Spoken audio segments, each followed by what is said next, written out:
आज हम स्टडी करने जा रहे हैं बीएससी फर्स्ट सेमेस्टर फिजिक्स के पेपर मैकेनिक्स के यूनिट 4 के एक इम्पॉर्टेंट टॉपिक जो है moment of inertia of a ring. तो हमारे पास एक रिंग है जिसकी रेडियस कैपिटल आर है और सी इसका सेंटर है।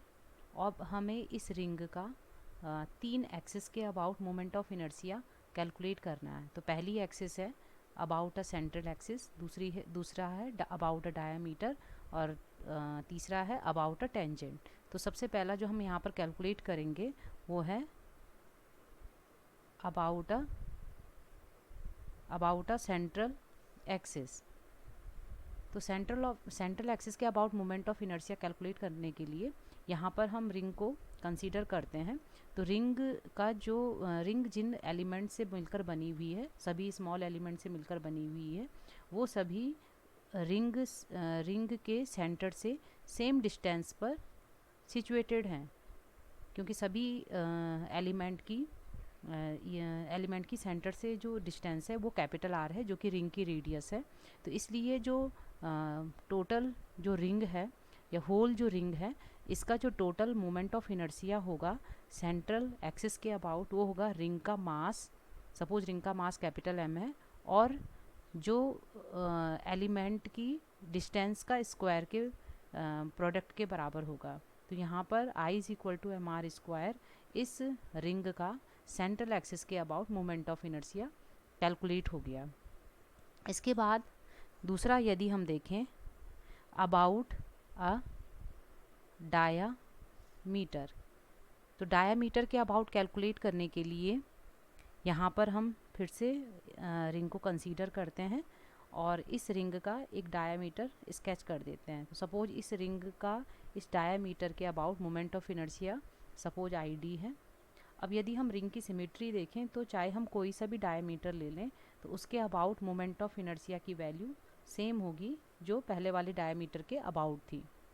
तो यहाँ पर ID निकालने के लिए, डायमीटर के about moment of inertia calculate करने के लिए हम perpendicular axis theorem moment of inertia की अप्लाई करते हैं और यहाँ पर हम रिंग के केस में उसे अप्लाई करते हैं। तो रिंग के केस में जो सेंटर C है उससे पास होने वाली जो एक्सिस है जिसके अबाउट हमने अभी मोमेंट ऑफ इनर्शिया निकाला, तो उसके अबाउट मोमेंट ऑफ इनर्शिया इस रिंग के प्लेन पर जो दो म्यूचुअली परपेंडिकुलर एक्सिस हैं, यहाँ पर दोनों डायमीटर हैं जो एक दूसरे के म्यूचुअली परपेंडिकुलर हैं और इस रिंग के प्लेन पर ये सिचुएटेड हैं, तो इनके अबाउट मोमेंट ऑफ इनर्शिया के सम के बराबर होगा। तो I इक्वल टू 2ID और ID is equal to I/2। तो I अभी हमने कैलकुलेट किया सेंट्रल एक्सिस के अबाउट मोमेंट ऑफ इनर्शिया, तो ID is equal to mr²/2। तो हमने रिंग का डायामीटर के अबाउट मोमेंट ऑफ इनर्शिया यहाँ पर कैलकुलेट कर दिया। अब थर्ड जो एक्सिस है वो है अबाउट अ टेंजेंट। तो टेंजेंट के about moment of inertia calculate करने के लिए एक बार फिर से हम रिंग को कंसीडर करेंगे।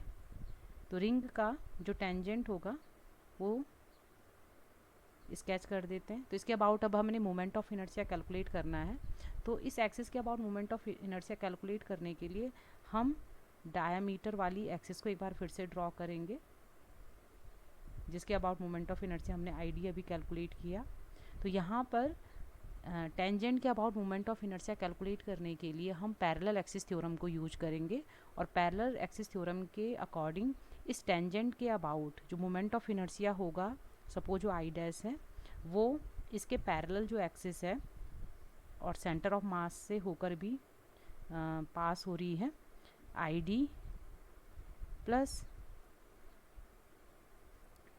इसका जो मोमेंट ऑफ इनर्शिया, इसका जो मास है कैपिटल M और इन दोनों के बीच की डिस्टेंस के स्क्वायर के बराबर होगा।